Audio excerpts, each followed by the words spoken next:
വീടിൻ്റെ ഓരോ ദിക്കുകളും ഓരോ സൗഭാഗ്യങ്ങളായിട്ട് വാസ്തുവിൽ അല്ലെങ്കിൽ ഫെങ്ഷുയിൽ പറയുന്നുണ്ട്. അപ്പം ആ ദിക്കിനെ നമ്മൾ വേണ്ട രീതിയിൽ പരിപാലിച്ചാൽ, അത് ഓരോ ദിക്കിനും എന്താ ചെയ്യേണ്ടത്, എങ്ങനെ ചെയ്യണം എന്നൊക്കെ കൃത്യമായിട്ടും ഉള്ള കാര്യങ്ങൾ ഇതിനകത്ത് ഫെങ്ഷുയിലും വാസ്തുവിലും ഒക്കെ നിർദ്ദേശിക്കുന്നുണ്ട്.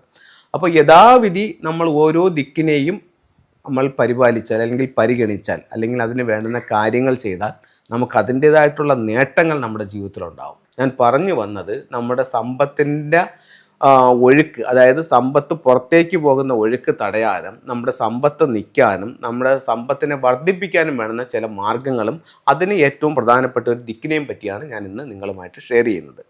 അപ്പോൾ തെക്കു പടിഞ്ഞാറ്, അതായത് തെക്കും പടിഞ്ഞാറും കൂടെ കൂടിച്ചേരുന്ന മൂല, അതിനെ കന്നിമൂല അഥവാ സൗത്ത് വെസ്റ്റ് കോർണർ, ഈ ദിക്ക് നമ്മൾ വേണ്ട രീതിയിൽ പരിഗണിക്കുക.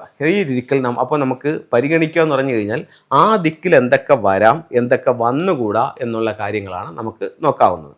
ആദ്യം ആ ദിക്കിൽ വന്നുകൂടാത്ത ചില കാര്യങ്ങൾ പറയാം.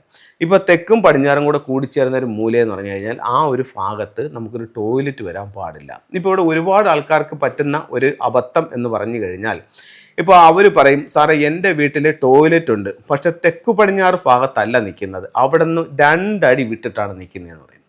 അല്ലെന്നുണ്ടെങ്കിൽ തെക്കു പടിഞ്ഞാറ് ഭാഗത്ത് എനിക്കൊരു ഡ്രസ്സിങ് റൂമാണ്, അത് കഴിഞ്ഞേ ടോയ്ലറ്റ് ഉള്ളതെന്ന് പറയും.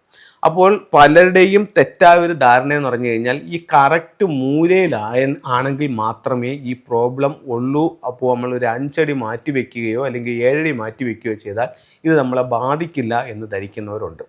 പക്ഷേ അത് തെറ്റാണ്. കാരണം ഈ വീടിൻ്റെ ഫേസിങ് ഡിഗ്രിയെ ബേസ് ചെയ്ത്, അതായത് എത്ര ഡിഗ്രിയിലാണ് ഈ വീട് ഭൂമിയിലോട്ട് നോക്കി നിൽക്കുന്നതെന്നുള്ള, അതായത് വീടിൻ്റെ മുഖം എത്രയാണെന്നുള്ള ഒരു കണക്കെടുത്തുകൊണ്ട് ആ വീടിനെ 8ആയിട്ട് തിരിക്കുമ്പോൾ, അപ്പോൾ മൊത്തത്തിൽ 360 ഡിഗ്രിയാണ് ആ വീടുള്ളത്. അതിനെ കറക്റ്റ് 8ആയിട്ട് തിരിക്കുമ്പോൾ ആ പറയുന്ന 45 ഡിഗ്രിക്കകത്ത്, അതായത് 8 45കളുണ്ട്, അപ്പോഴാണല്ലോ 360 കിട്ടുന്നത്. അപ്പോൾ തെക്ക് പടിഞ്ഞാറിൻ്റെ 45 ഡിഗ്രിക്കകത്ത് ഈ പറയുന്ന ടോയ്ലറ്റ് വന്നിട്ടുണ്ടെങ്കിൽ അത് മൂലയിൽ വരണമെന്ന് യാതൊരുവിധ നിർബന്ധവുമില്ല. പക്ഷേ മൂലയിൽ ടോയ്ലറ്റ് വന്നാൽ എന്തൊക്കെ ബുദ്ധിമുട്ടുകൾ നമുക്കുണ്ടാകാവോ ആ ബുദ്ധിമുട്ടുകളെല്ലാം ഈ ടോയ്ലറ്റ് ഉണ്ടാക്കും. അപ്പം തെക്ക് പടിഞ്ഞാറെന്ന് പറയുന്ന ദിക്കിൽ വരാതെ നോക്കണം. അപ്പോൾ അവിടെ എന്ത് വരാതെ നോക്കണം? അവിടെ ടോയ്ലറ്റ് വരാതെ നോക്കണം. അതേപോലെ തന്നെ നമ്മൾ വീട് വയ്ക്കുമ്പോൾ തെക്ക് പടിഞ്ഞാറ് മൂല ഒഴിച്ചിട്ടിട്ട് നമ്മൾ ചെയ്യാൻ പാടില്ല. തെക്ക് പടിഞ്ഞാറ് മൂല എപ്പോഴും നമുക്ക് വീട്ടിൽ ഉണ്ടായിരിക്കണം. അത് കഴിഞ്ഞിട്ട് തെക്ക് പടിഞ്ഞാറ് ഭാഗത്ത് നമുക്കൊരു കിണർ വരാൻ പാടില്ല. തെക്ക് പടിഞ്ഞാറ് ഭാഗത്തൊരു സെപ്റ്റിക് ടാങ്ക് വരാൻ പാടില്ല. തെക്ക് പടിഞ്ഞാറ് ഭാഗത്തൊരു വേസ്റ്റ് വാട്ടറിൻ്റെ കുഴി വരാൻ പാടില്ല. വീടിൻ്റെ തെക്ക് പടിഞ്ഞാറ് ഭാഗം താന്ന് കിടക്കാൻ പാടില്ല. അതായത് ഇപ്പോൾ നമ്മൾ ഒരു വസ്തു എടുത്തപ്പോഴത്തേക്ക് വടക്ക് കിഴക്ക് ഭാഗം ഉയർന്നു നിൽക്കുകയും തെക്ക് പടിഞ്ഞാറ് ഭാഗം താന്ന് നിൽക്കുകയും ചെയ്യുകയാണെന്നുണ്ടെങ്കിൽ അപ്പോൾ തെക്ക് പടിഞ്ഞാറ് താന്ന് നിൽക്കുകയാണ്. അപ്പോൾ ഇത്തരത്തിലുള്ള കാര്യങ്ങൾ നമ്മളെ ദോഷകരമായ രീതിയിൽ ബാധിക്കും. അതുപോലെ തന്നെ ആ ഭാഗത്ത് നമുക്കൊരു ഗേറ്റോ ഒരു വഴിയോ വരാൻ പാടില്ല. നമ്മളെ വസ്തുവിലേക്കുള്ള ഒരു ഗേറ്റോ ഒരു വഴിയോ വരാൻ പാടില്ല. ആ ഭാഗം എപ്പോഴും ഉയർന്ന് അടഞ്ഞു നിൽക്കണമെന്നാണ് വാസ്തുവിൽ പറയുന്നത്. അപ്പോൾ വരാൻ പാടില്ലാത്ത കാര്യങ്ങൾ മനസ്സിലായല്ലോ. ഇനി നമുക്കവിടെ എന്തൊക്കെ വരാം? നമ്മളൊരു വീട് വയ്ക്കുമ്പോൾ ഗൃഹനാഥൻ്റെ അല്ലെങ്കിൽ ഗൃഹനാഥയും കൂടെ ഉള്ള റൂം തെക്ക് പടിഞ്ഞാറ് ഭാഗത്ത് ചെയ്യുന്നത് ഏറ്റവും ഉത്തമമായിട്ട് വാസ്തുവിൽ പറയുന്നുണ്ട്. അപ്പോൾ കന്നിമൂല ഭാഗത്ത് നമുക്ക് എന്ത് ചെയ്യാം? ഒരു ബെഡ്റൂം പണിയാം. അത് കഴിഞ്ഞിട്ട് കന്നിമൂല ഭാഗത്ത് എപ്പോഴും വസ്തു ഉയർന്നു നിൽക്കണം. അത് കഴിഞ്ഞിട്ട് കന്നിമൂല ഭാഗം തെക്കും പടിഞ്ഞാറും മതിൽ ഉയർത്തി, അല്ലെങ്കിൽ നമുക്ക് മതിലില്ലെന്നുണ്ടെങ്കിൽ നമുക്ക് എന്താണോ അവിടുത്തെ ഒരു ഒന്നുമില്ലെന്നുണ്ടെങ്കിൽ ഒരു ടാർപ്പ് വലിച്ചു കെട്ടിയാലും മതി. ആ ഭാഗം ഉയർന്ന് അടഞ്ഞു നിൽക്കണം. എങ്കിൽ മാത്രമേ വീട്ടിൽ സമ്പത്ത് നിൽക്കത്തുള്ളൂ. അപ്പോൾ കന്നിമൂല ഭാഗത്ത് ഇത്രയും കാര്യങ്ങളൊന്ന് ശ്രദ്ധിക്കണം. അപ്പോൾ കന്നിമൂല ഭാഗത്ത് ഇത്രയും കാര്യങ്ങൾ ശ്രദ്ധിക്കുന്നത് വഴി നിങ്ങൾക്ക് സാമ്പത്തികമായിട്ട് ഉയർച്ച ഉണ്ടാവാനായിട്ട് ഏറ്റവും നല്ല മാർഗ്ഗങ്ങൾ അതിൽ തെളിഞ്ഞു കിട്ടും.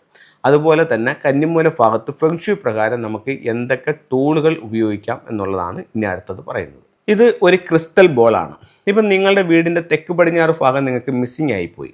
നിങ്ങൾക്ക് വേണമെങ്കിൽ വീടിൻ്റെ പുറത്ത് തെക്ക് പടിഞ്ഞാറ് ഭാഗത്ത് ഈ ഒരു ക്രിസ്റ്റൽ ബോൾ ഹാങ് ചെയ്യാം. അതല്ല അവിടെ മൊത്തം മിസ്സിങ് ആയിട്ട് കിടക്കണം, നമുക്കവിടെ തൂക്കിടാൻ പോലും ഒരു അവസരമില്ല എന്നുണ്ടെങ്കിൽ നിങ്ങളുടെ സ്വീകരണ മുറി എടുക്കുക. സ്വീകരണ മുറിയുടെ തെക്ക് പടിഞ്ഞാറ് ഭാഗത്ത് ഇത്തരത്തിലുള്ള 2 ക്രിസ്റ്റൽ ബോളുകൾ ഹാങ് ചെയ്യുന്നത് ഈ തെക്ക് പടിഞ്ഞാറ് ഭാഗത്തുണ്ടാകുന്ന ദോഷത്തെ ഇല്ലാതാക്കാനായിട്ട് സാധിക്കും.